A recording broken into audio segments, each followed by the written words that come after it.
Hello everyone, welcome to SNS Park. Let's heal and learn together. I'm Yalini, your nursing tutor from SNS College of Nursing. Today in Applied Anatomy, we are going to cover about the ear, which is a vital sensory organs for hearing and balance. Let's go into the video now.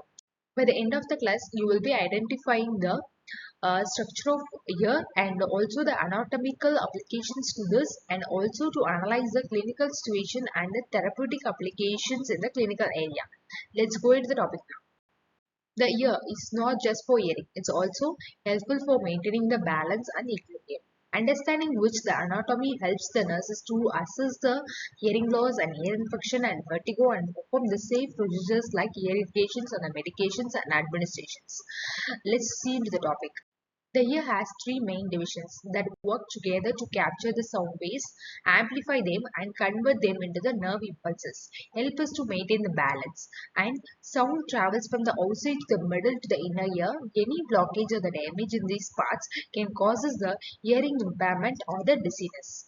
From the slide, you will be understanding the ear involves of the four parts, which includes the pinna and external auricles and auditory canal and also the tympanic membrane. The outer ear collects an and funnel sound. The pinna helps to localize the sound direction.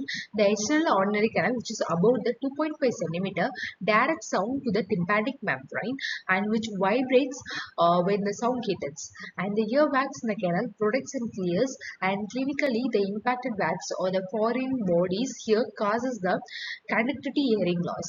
And nurses should never use the cotton buds deeply. It can push the backs or the perforated drops. And children, be careful for the extra careful during the eardrop administration. From the slide even you will be understanding the three ossicles in the middle ear.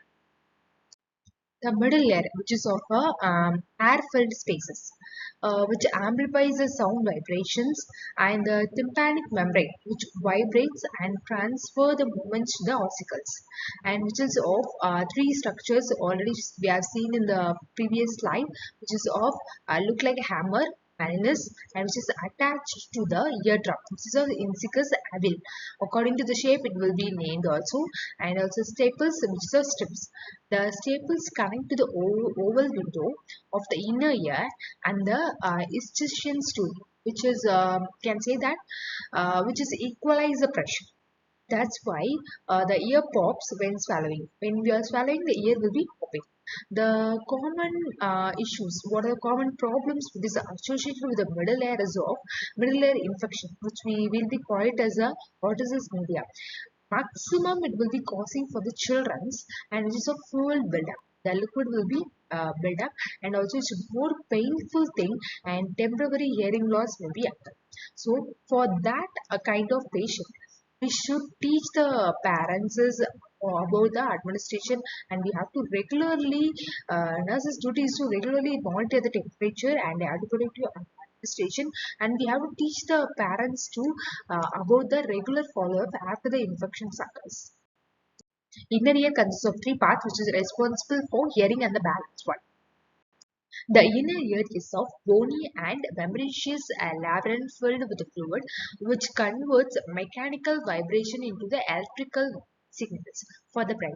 The cochlear, which is of handling the hearing, while the semicircular canals, which is of and vestibula, which manage the balance and the equilibrium. The cochlea looks like a snail shape and sounds, the vibrations creates the waves in the fluid, which is of perilum and endolum, through the scala vertebrae and scala media with the organ of Corti, the actual hearing receptor. The scala tympani, and also the ear cells here turns vibration into the nerve signals via the cochlear nerve.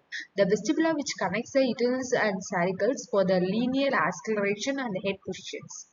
The while the semicircular canals, which detect the rotational movement, and which the damage here can be causes the vertigo. In nursing, patient with neuroma or also labyrinthitis may need the fall precautions and also balance training.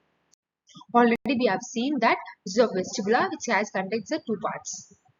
It's a quick recap what we have seen: the outer ear and the middle ear and the inner ear, which is the responsible over the functions, how it transfer the signals and maintain the balance. Reference.